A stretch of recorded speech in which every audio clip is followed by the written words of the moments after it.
reino. Queridos, nós somos chamados para ser igreja.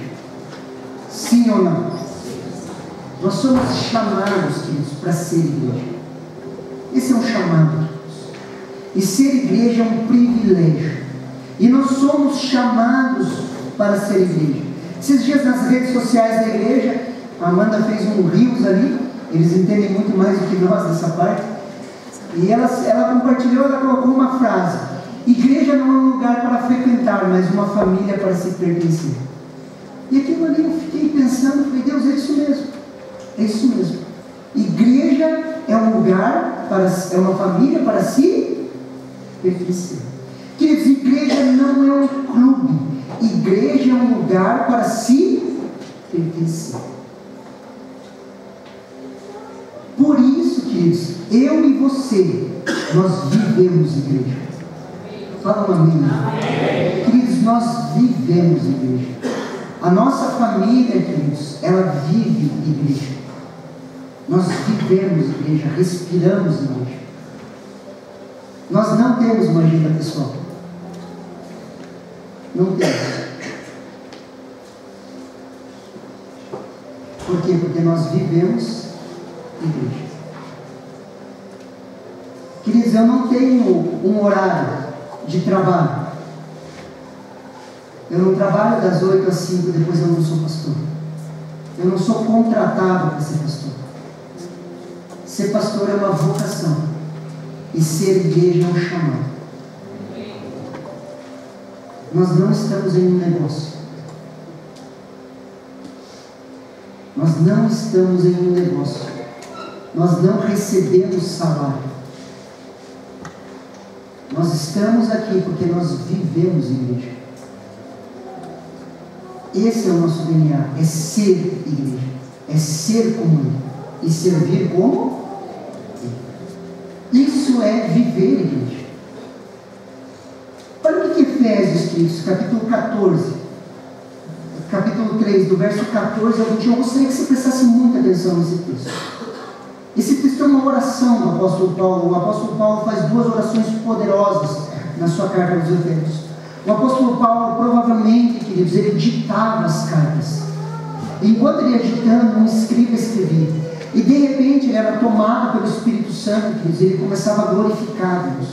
Ele glorificava, ele orava. O apóstolo Paulo era pentecostal, queridos. Ele era tomado pelo Espírito Santo e ele orava espontaneamente. Ele falava, com profundidade das riquezas do poder e da sabedoria de Deus. Por quê? Porque ele estava ditando uma carta e de repente ele era tomado pelo Espírito Santo. E o escriba anotando o que ele falava. E essa é uma oração que ele faz. E olha que interessante. Por essa razão, eu me ponho de joelhos diante do Pai. Repete assim comigo, Pai. Diante do Pai. De quem toda a família nos céus e na terra recebe o nome. Toda família nos céus e na terra recebe o nome. A sua família, ela recebe o nome do Deus Pai. Toda a família. Peço a Deus que, segundo a riqueza da sua glória, conceda a vocês que sejam fortalecidos com poder, mediante o Espírito, no íntimo de cada um, e assim, pela fé, que Cristo habite no coração de vocês, estando vocês enraizados e alicerçados em amor.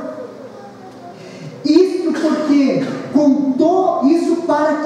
com todos os santos, vocês possam compreender qual é a largura, o comprimento, a altura, a profundidade, e conhecer o amor de Cristo, que excede todo entendimento, para que vocês fiquem cheios de toda a plenitude de Deus.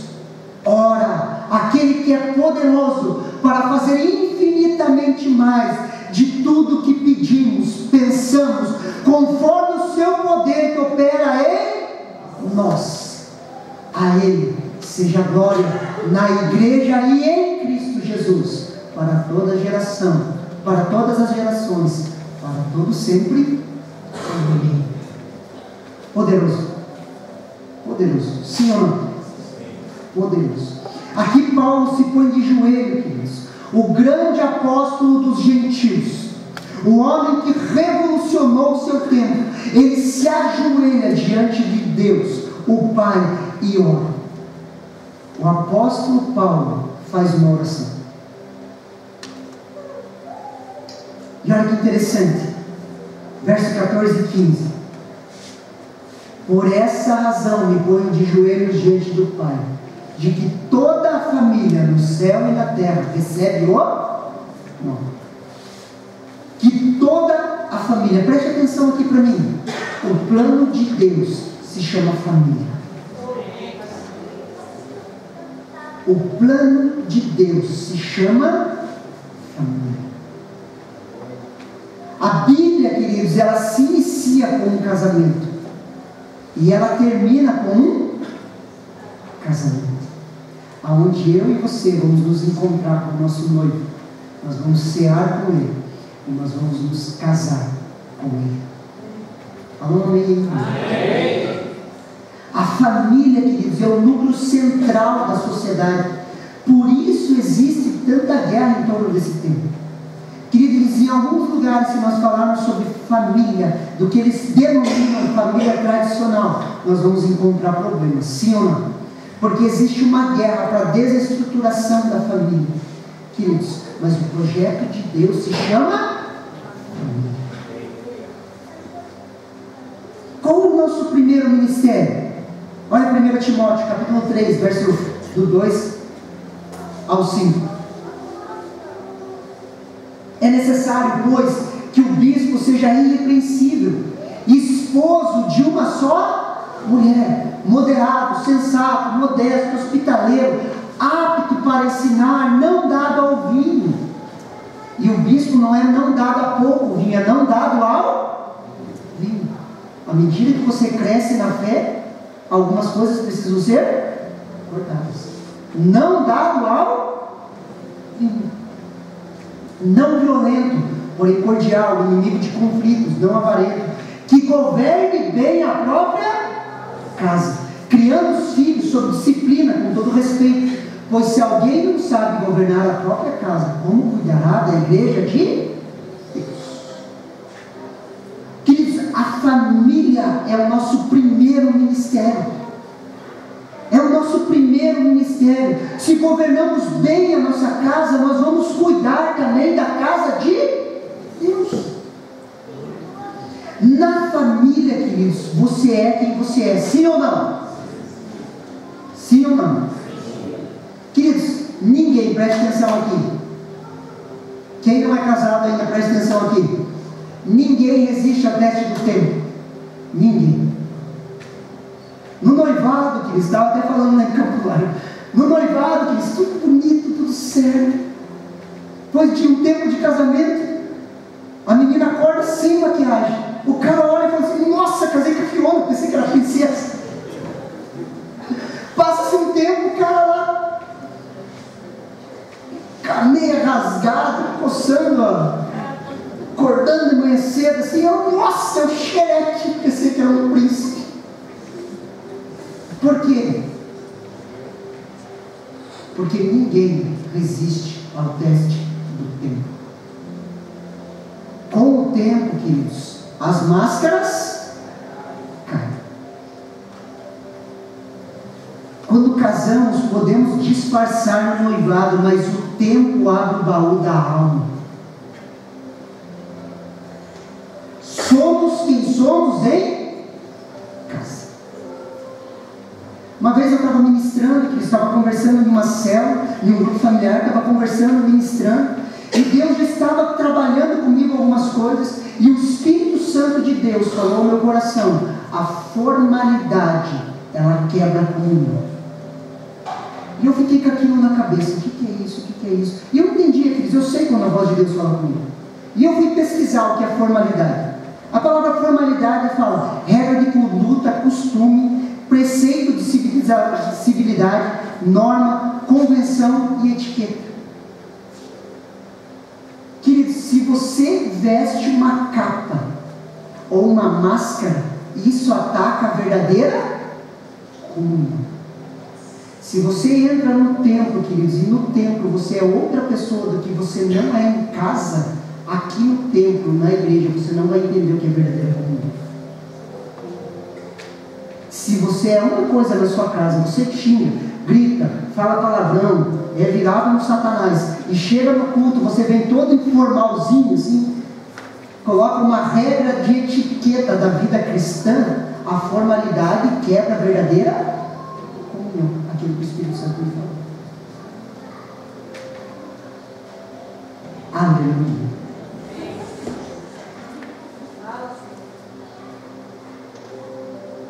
A formalidade, às vezes, até no horário, queridos. Poxa, mas vai ter que orar agora, o horário do culto já acabou.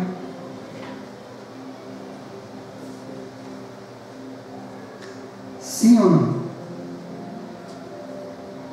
Pastor, então, você está falando que vai virar uma bagunça? Não confunda estruturas administrativas de uma igreja com formalidade. Amanhã na reunião eu vou falar sobre todas as estruturas administrativas da igreja. Nós não temos nenhum buraco administrativo de gestão. Se vocês, amanhã eu vou apresentar, vocês vão ver, eu sou chato com isso. Mas uma coisa são estruturas administrativas da igreja, o CNPJ da igreja. Outra coisa, queridos, é a gente começar a disfarçar quem nós somos aqui dentro e em casa nós somos capeta. Sabe aquela história da criança que chega com o pastor, queria morar na igreja, por quê? Porque aqui meu pai é tão bonzinho. A gente parece uma piada, mas é a realidade de uma grande maioria, queridos. Queridos, crente é uma bênção. Aleluia.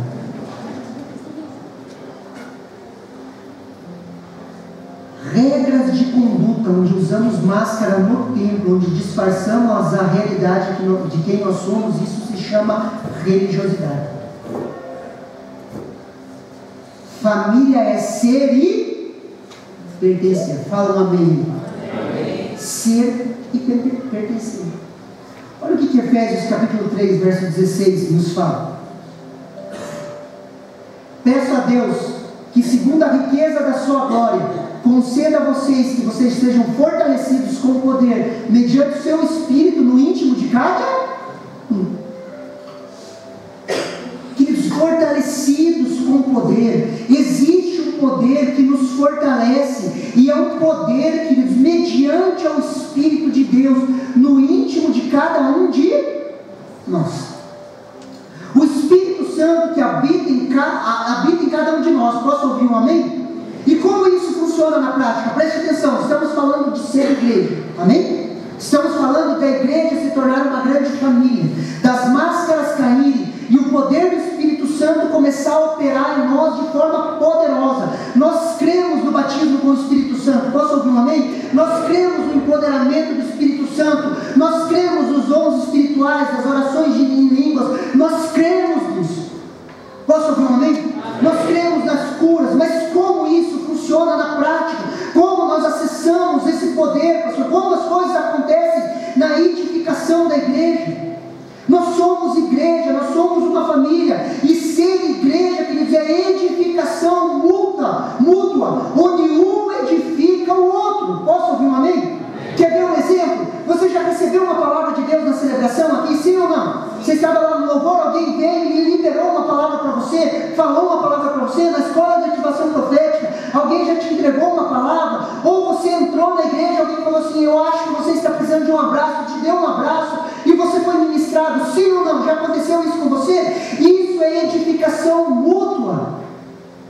E acontece através do poder do Espírito Santo. Quando você recebe uma palavra, você é fortalecido com poder. Olha o que João capítulo 7, versículo 37 ao 39 nos fala. No último dia, o grande dia da festa, Jesus levantando-se disse em alta voz: se alguém tem sede, venha a mim e beba. Quem crer em mim, como diz as Escrituras, do seu interior fluirão rios de água viva. E isso ele dizia a respeito do Espírito que os que nele crescem haviam de receber, pois o Espírito até aquele momento não tinha sido dado, porque Jesus ainda não tinha sido glorificado. A boa notícia é que Jesus já foi glorificado. Posso ouvir um amém? E você crê em Jesus, sim ou não? Então o Espírito Santo está em você. E do seu interior fluem rios de água. Queridos, preste atenção no texto. Jesus se coloca em pé na festa, queridos, no grande dia da festa. Ele olha para aquela multidão e fala assim: ó, tem alguém com sede aí? Vem a mim e beba. Logo depois ele joga a bola para nós. Aquele que crer em mim, como diz as Escrituras, do seu interior fluirão rios de água. A partir desse momento, eu e você começamos a matar a sede das pessoas. Está conosco. E como que essa edificação muda? Quando você entra daquela porta para dentro, você tem que entender que do teu interior fluem rios de água viva. E quando nós começamos a deixar os rios fluírem, que é a unção e o mover do Espírito Santo, porque ele estava falando do Espírito, e o Espírito nos empodera para quê? Para que esses rios fluam, os dons que habitam em nós começam a tocar as pessoas. Então o culto não tem a ver comigo. Eu não venho para a igreja para buscar a minha bênção.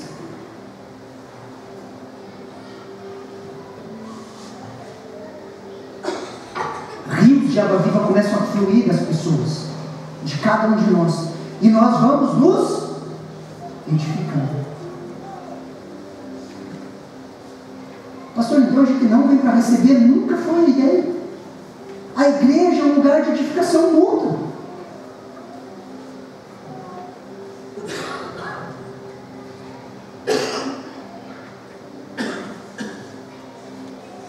Rios fluem do nosso interior, queridos, e ele mata a sede do nosso irmão. Quando entendemos isso, queridos, nós não viemos aqui para ser abençoados. Isso é ser igreja, é ser família. Queridos, isso é ser igreja. Queridos, igreja é a gente se edificar de forma mútua, de a gente se amar, de estarmos juntos. Pastor, você está falando isso porque você leu o livro na mesa, queridos? Não tem nada a ver com isso, queridos. Queridos, a primeira célula que eu cuidei em 2004, queridos, foi uma célula de amigos meus que eu amava, conhecia eles, ganhei eles para Jesus. Nós fazíamos célula, queridos, todo domingo de manhã, começávamos às 8 da manhã e íamos até meio-dia conversando da palavra, se edificando, queridos. Igreja para mim sempre foi família. Por isso que eu brigo com formalidade, religiosidade, eu endoido com essas coisas, queridos. Por quê? Porque igreja é família. Eu aprendi a igreja assim. Queridos, eu fui chamado, queridos, a um ministério em 2005, a primeira palavra profética que eu recebi. A primeira, queridos. Eu comecei a pregar em 2006, queridos. Em 2007, queridos, eu vivia expulsando demônio na igreja, as coisas acontecendo, vivendo igreja. Namorei 2 meninas antes de conhecer a Kelly. Foram 2 namoradas. A primeira não deu certo. A segunda eu não deveria ter namorado. Namorei de teimoso. E eu caí nesse namoro. Me afastei de Deus, a ponto de não frequentar mais a igreja. Traí Jesus. Traí o meu Jesus. Foi os piores 8 meses da minha vida. Longe de Jesus. Longe da igreja. Sabe o que aconteceu, queridos? Todos os meus amigos, eles procuravam um jeito de me levantar. Esses dias eu estava vendo o histórico do Facebook, e a Jéssica, filha do Arne, ela tinha colocado uma mensagem para mim. Ela falou assim: ô cara de boi, não esquece quem você é em Cristo Jesus. O Elcio, que é casado com ela era amiga, ele é cunhado do Arne. Ele chegou para mim: cara, o Arne levanta de madrugada para orar com você.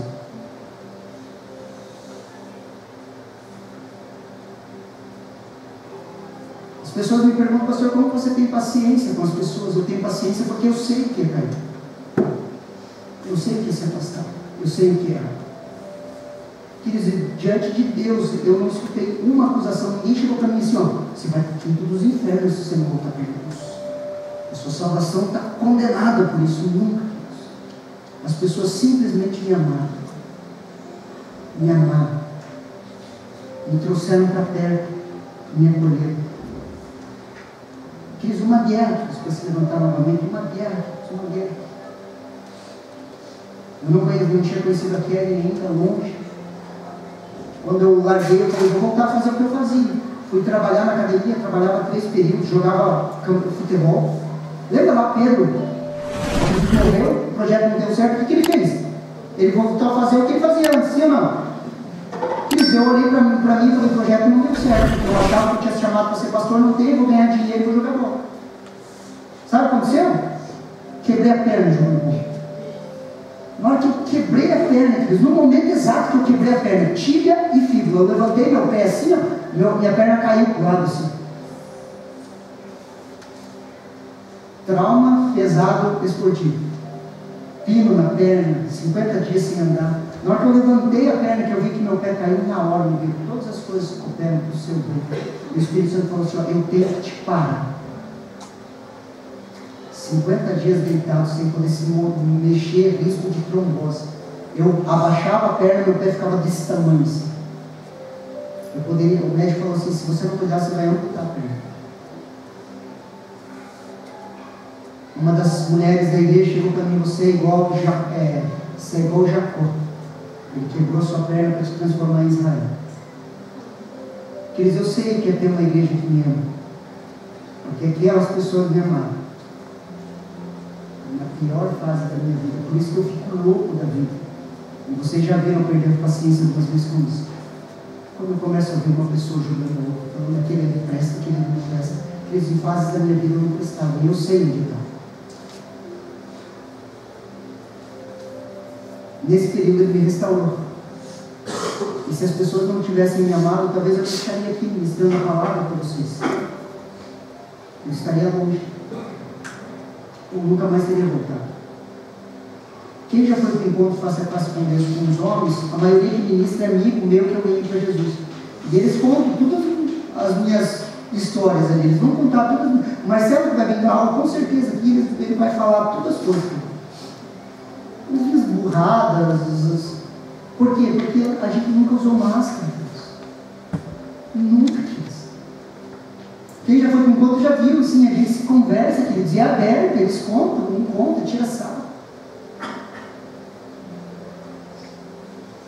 Quando eu entrei aqui na colônia, queridos, para mim foi um baque de religiosidade. Eu falei, cara, não sei, não é evangelho, não é. É estranho. Não estou falando mal de nenhuma igreja, de nada, queridos. Existem pessoas de Jesus, mas o ambiente é estranho. Eu não estou falando de igreja, estou falando do ambiente é estranho. Eu estou falando de isso. Não é o evangelho que eu vivi, não é igreja. Igreja é família. Igreja é mesa, queridos, e não tem a ver com livro. Ah, pastor, você está pregando isso porque você leu um livro? Não, queridos, eu sempre fiz isso.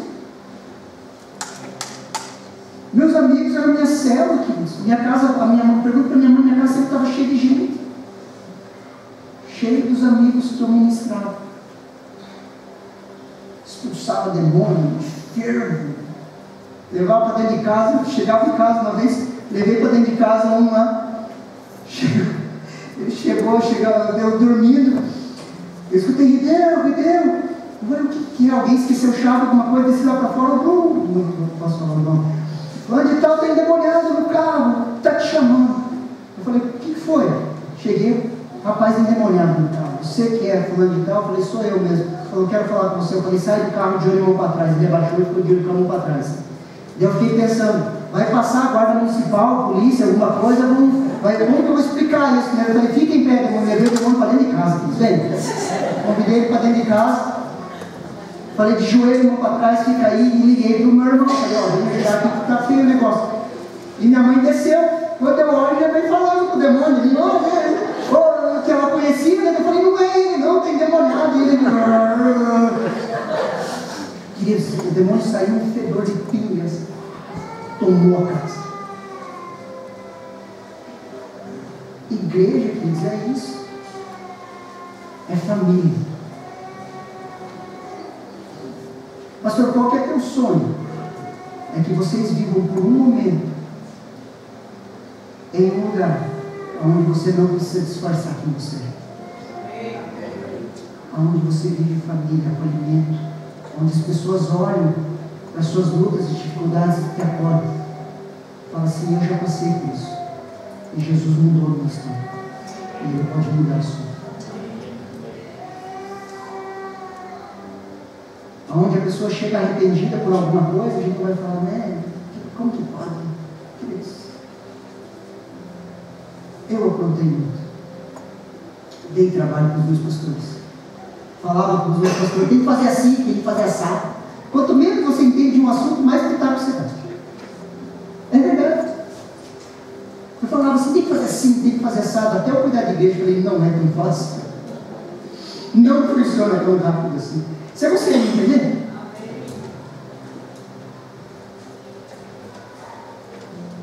E o texto continua, Efésios capítulo 3, versículo 17. Assim, pela fé, que Cristo habite no coração de vocês, estando vocês enraizados e alicerçados em amor. Perceba que o texto fala no coração de vocês. No coração de vocês, é sempre no plural. Por quê? Porque não é eu, somos nós. O Pai não é meu, o Pai é nosso. Estando vocês enraizados e alicerçados em amor, queridos. O amor precisa ser enraizado e alicerçado em nós, queridos. Raiz e alicerce ninguém vê. Deixa ele achar um vídeo. Queridos, isso aqui é família, sim ou não?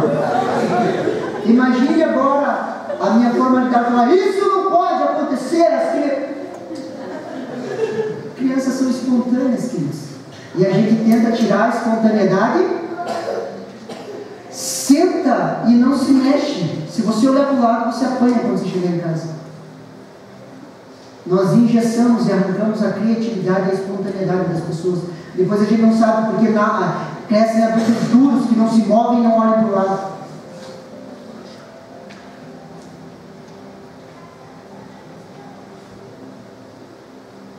O amor precisa ser enraizados e alicerçados em nós. Raiz e alicerce, queridos, ninguém vê, mas é o que mantém a árvore e a construção em pé, sim ou não? Ninguém vê, queridos.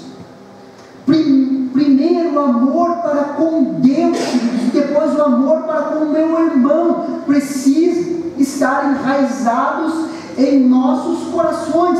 E o amor é prático. Posso ouvir um amém? Queridos, o amor não é teórico, queridos, não é uma filosofia, não é algo para a gente se estudar. O amor, queridos, não é teórico ou uma utopia. O amor é prático e precisa ser praticado. E onde vamos ser desafiados a amar? Na nossa família. Opa! Na nossa família, sim ou não? Aonde nós vamos ser desafiados a amar se nós arrancarmos as máscaras? Na igreja.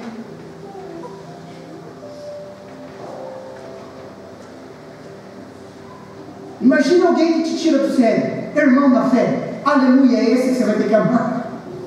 Bem esse que você pensou. Bem esse. Só que não fica feliz não, que alguém pensou em você também, querido. Pode ficar sossegado que alguém pensou em você. Os outros são esquisitos para você e você é esquisito para alguém, você pode ter certeza. Disso a gente não escapa. Onde vamos ser desafiados a amar na igreja se deixarmos nos aproximar. Você já ouviu aquela frase? Eu já ouvi como pastor muito: pastor, amar o de fora é fácil, difícil amar o crente. Trata o de fora, relacionamento superficial, e às vezes ele fala umas besteiras que você gosta de ouvir.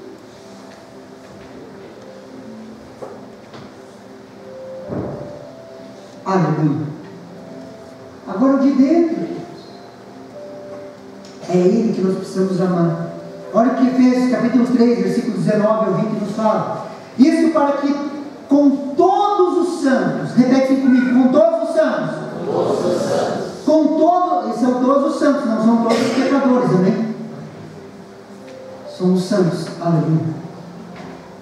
Isso para que com todos os santos vocês possam compreender qual é a largura, o comprimento, a altura e a profundidade, conhecer o amor de Cristo, que excede todo entendimento, para que vocês fiquem cheios de toda a plenitude de Deus. Para com todos os santos, juntos como família, como igreja, possamos compreender, e nós só compreendemos o amor de Deus juntos.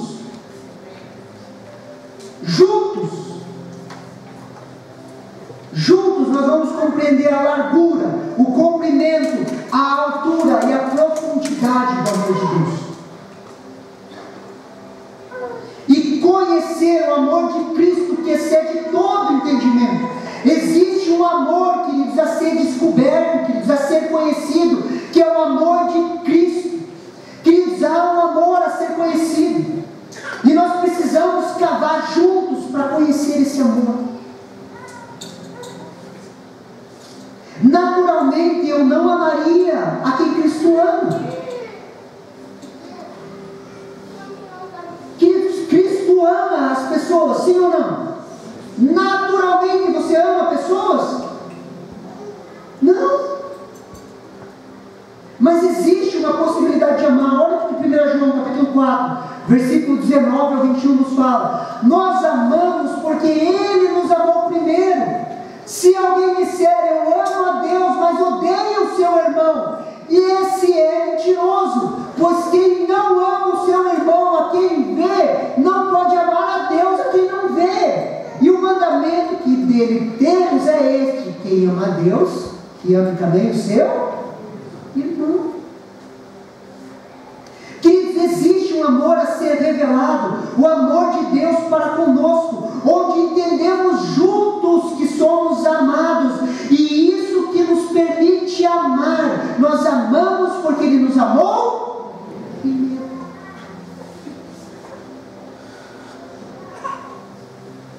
E juntos nós vamos para o segundo passo, e eu repito, queridos, é juntos. Como posso dizer que eu amo a Deus, a quem eu não vejo, e odeio o meu irmão a quem eu vejo? É incoerente. Eu não sou igreja na minha casa sozinho. Não existe isso. Por quê? Porque o amor é prático, queridos. Porque juntos, nós vamos conhecendo o amor de Cristo. Ele vai sendo revelado a nós. Nós vamos entendendo que nós somos amados e nós começamos a nos amar. Fala um amém. E se eu falo que eu amo a Deus e não amo ao meu irmão, eu me faço mentiroso. Por isso, queridos, eu falo para vocês: não fale mal das pessoas, não fofoque, não fique julgando à toa, não fique falando de pessoas, porque senão nós nos fazemos mentirosos. O nosso discurso é um e na prática nós somos outro.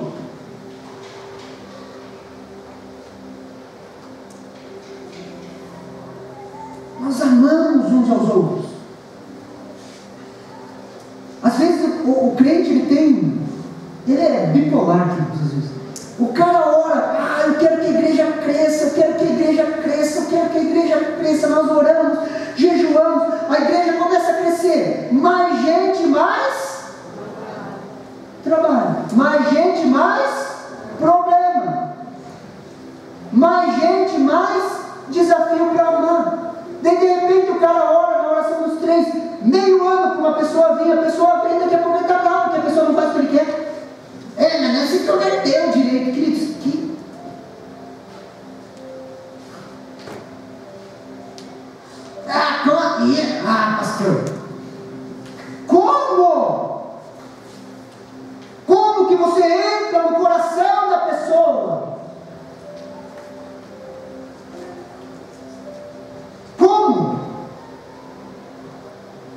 pessoas foram feitas para serem amadas e não entendidas. Ela entende esse tipo de gente. Tem gente que não te entende, Zé. Você acha que você se enquadra no quadrado de todo mundo, João? Não se enquadra.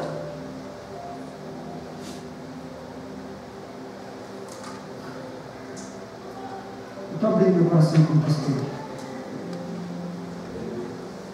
Se a gente não vence isso, queridos, a gente não conhece, não há uma revelação do amor de Cristo.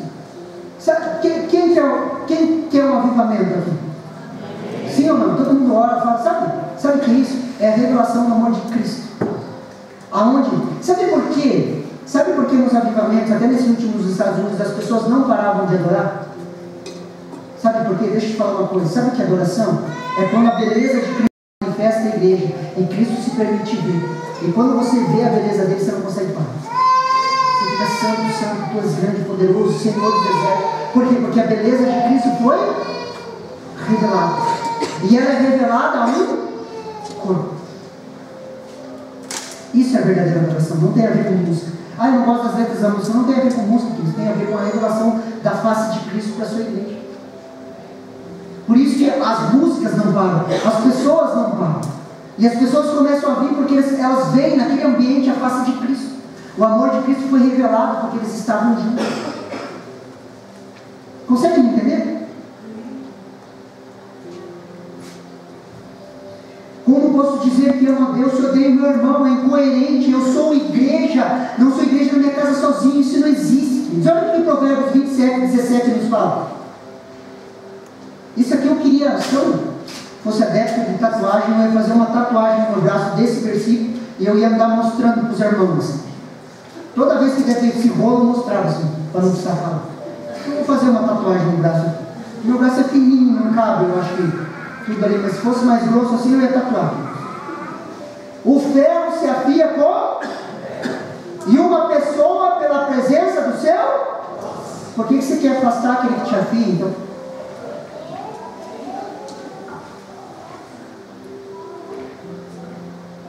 Aleluia. Você está entendendo o que é comunhão? Queridos, eu sei que eu sou ruim de líder, eu sei que alguns têm, que eu afio pessoas também. E eu espero que você saiba que você é ruim de líder e tem pessoas que são afiadas por você. E sabe como que o ferro afia o ferro? Aqui nós temos os charts que faz faca. Você coloca no fogo, sim ou não? Esquenta, tira, cacete mesmo. Que nós vemos que o culto manda fogo, Jesus, fogo, fogo, fogo. Daí Deus manda fogo. Começa a queimar toda a impureza, subir aquilo que está lá. E vem o irmão e sair de um culto tão avivado, vem essa praga, essa desgraça na minha frente. Me falar uma coisa, queridos. Assim como o ferro afia o ferro, uma pessoa é afiada pela presença do seu. Pastor, você está falando que eu tenho que manter relacionamentos extremamente tóxicos? Não é isso, queridos, não é isso. Relacionamentos abusivos é outra coisa. Eu estou falando que quando você tem irmão na igreja, você está andando no corredor aqui, ó, daí você vê o irmão assim, você fala... Queridos, como pastor a gente vê isso. Eu falo, Ive, eu falei, a Kelly olha e ela fala, tem problema com aquele, por quê? Porque estava andando no corredor, desviou o corredor. Tem coisa que a gente vê, se eu contar para vocês, e a gente dá risada, fala, meu Deus, sabe criança que um pega o doce do outro? Eu falo, meu Deus do céu, sério. Eu não vou abrir meu coração, vou abrir na reunião, tá? Vamos lá, vamos continuar, senão não termina. Queridos, ser família, ser igreja, vamos nos afiar. É um processo fácil? Não.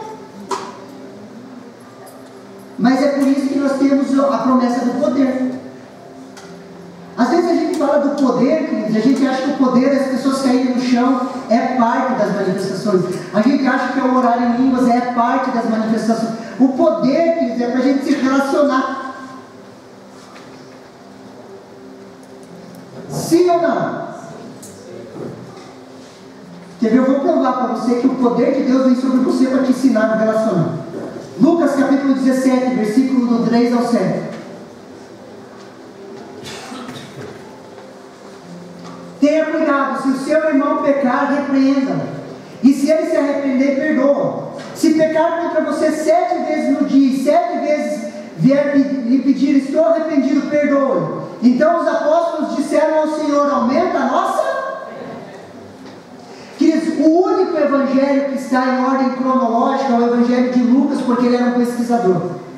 Aqui estava no final do ministério de Jesus. Os discípulos já tinham curado enfermos, expulsado demônios, visto milagres, visto um monte de coisa, e eles não pediram para ele aumentar a fé deles para praticar as obras.